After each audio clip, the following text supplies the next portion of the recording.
Assalamualaikum warahmatullahi wabarakatuh. Alhamdulillahirrahmanirrahim. Mabinastain Allahumma rinjawajin. Wassalatu wassalamu ala asrofil anbiya'i wal mursalin wa ala alihi ajmain. Assalatu wassalamu alaika sayyidi ya Rasulullah bidaqalatilati adikni. Alhamdulillah la nikmatil Islam wal iman wa kafa bima minima.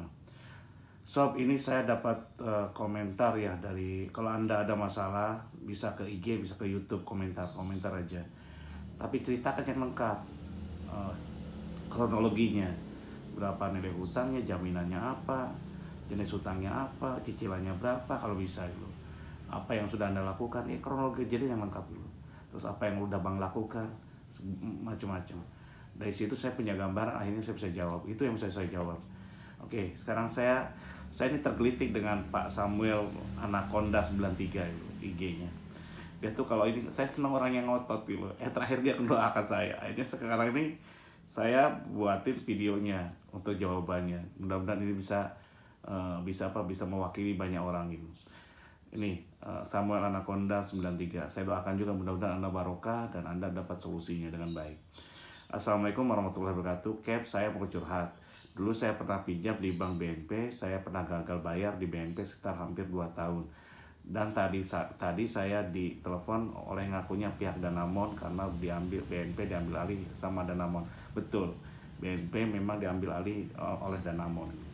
Dan hutang itu wajib kita bayar. Jangan niat Anda tidak bayar, karena kalau udah niatnya tidak bayar, Anda tidak bakal punya solusi untuk menyelesaikannya. Jadi jangan takut kalau ngakui hutang, kalau hutang nggak apa-apa gitu. Tapi niat bayar. Tapi yang wajib kita bayarkan terutama sesuai dengan keyakinan kita di agama Islam, yaitu wajib bayar pokoknya. Adapun nanti suatu saat Anda ada kelebihan selanjutnya, niatkan sedekah nggak masalah. Tapi intinya kita harus bayar pokoknya tok dulu sebagai kewajibannya, karena dimungkinkan bagi orang yang tidak mampu untuk bisa melakukan itu gitu. Terus kalau saya nggak punya terus gimana? Ya Anda tetap niat bayar kooperatif gitu. Karena supaya dan kalau ketika kita niat bayar ya kita tetap kooperatif gitu, tidak wan prestasi. Adapun kita cara bayarnya gimana, ya udah biar kita serahkan, kita ikhtiar gitu. Jadi seperti itu.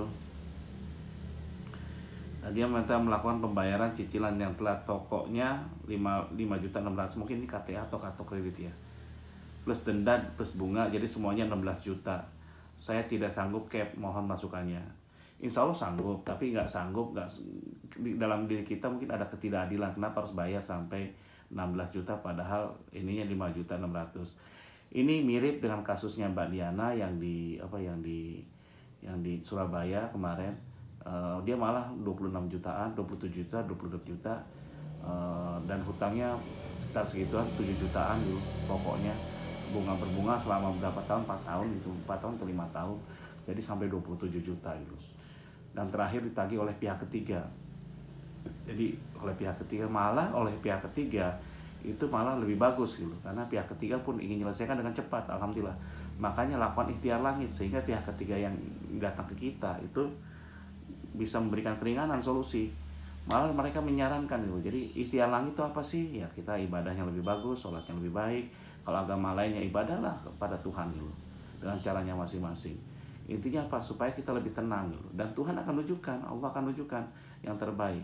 Kapan hari ada yang kena gugatan sederhana, salah satu kaitannya di SKDA, dia pakai ikhtiar langit tadi, ternyata apa? Betul, akhirnya dapat hakim yang bagus. Gugatan sederhana cuma satu, panitera yang tidak bisa disogok dan jujur, dan pengacara kuasa hukum dari bank pun, Bank BRI itu udah tua dan ingin menyelesaikan masalahnya. Dia ngomong saya mau menyelesaikan dulu. Akhirnya selesai dengan negosiasi.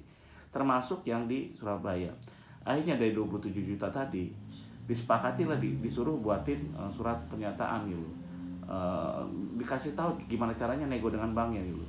Saya nggak sanggup gini nih, akhirnya dibuatin, saya sanggupnya bayar pokok ya pokoknya 7 juta ya udah, karena limitnya kartu kreditnya 7 juta atau 6 juta ini.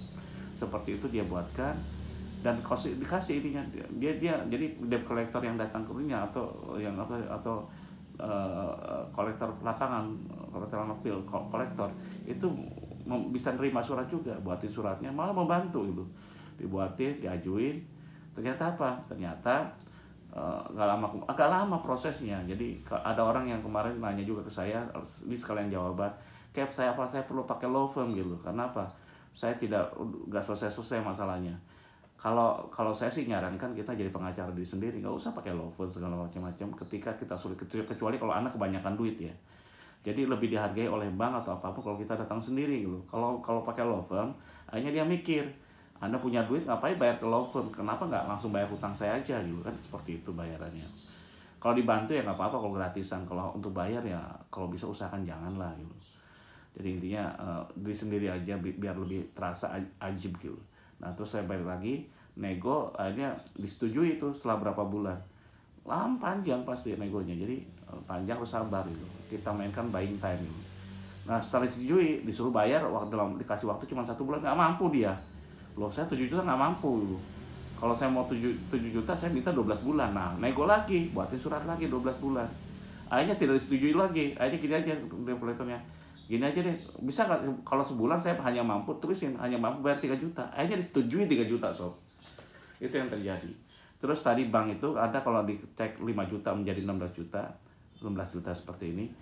Seperti tahuan saya kalau nggak salah di peraturan di ini, kalau saya kan main di bank ya, nggak tahu kalau di ini, kalau kita sudah tidak mampu bayar kalau call 5 ini kan berarti udah call 5, nasabah tidak mampu, tidak bakal dikenakan, kartu kredit juga sama mungkin tidak bakal dikenakan denda dan bunga dan denda berlipat gitu, karena sudah tidak mampu, udah call 5 seperti itu. Makanya bank itu akan menyelesaikan masalah Anda, masalah utang Anda sebelum call 5 gitu. Kalau 3 call sampai call 4 masih bisa ditagih gitu. Tapi udah call 5 Anda udah dibebaskan gitu. Jadi nah caranya gimana? Anda check-in di BI checking SLIK. Sekarang ini kan lagi pandemi, bisa ngajuin, coba Anda lihat SLIK elektronik gitu. Pasti di situ isi. Nah, akan kelihatan 5.600.000 kalau dia seliknya itu berapa duit gitu. Berapa duit. Nah, di situ. Nah, kalau dia nggak punya, nggak ada di situ, nggak ada di selik ya, bank udah salah, itu credit point kita gitu. Terus yang kedua, Anda mau datang ke sana, ya datang aja nggak apa-apa ke mereka untuk supaya niat baik, ajukan sekalian suratnya gitu. Anda minta payment history mau outstanding gitu. Kenapa di situ kalau dia dan dari bank gitu. Kalau dia sampai mungkin dia kan nggak berani menerbitkan hutang dengan bunga seperti itu karena Anda udah call 5 gitu. Dan itu kita bisa adukan ke OJK gitu.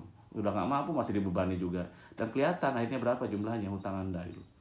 Jadi intinya itu, jadi kalau di sisi ini Anda ini hanya masalah perdata nilai dan kayaknya tidak ada jaminan.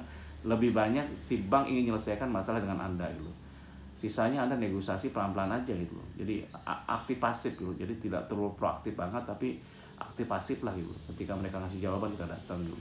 Ketika mereka datang ya ngapain datang? Biarkan aja terus sambil Anda ngumpulkan gitu. Tapi ingat ya, niat untuk bayar gitu. Semoga Pak Samuel Anaconda 93 ini bisa diberikan keberkahan dan bisa dapat solusinya. Di video dulu saya pernah cerita tentang Mbak Diana ini yang menyelesaikan kartu kredit 27 juta, harusnya cuma 7 juta dan hanya bayar 3 juta. Dan ini terbukti sob. Jadi demikian dari saya. Wassalamualaikum. Kalau salah banyak salahnya, kalau kurang saya banyak kurangnya. Wallahu a'lam bishawab. Wassalamualaikum warahmatullahi wabarakatuh.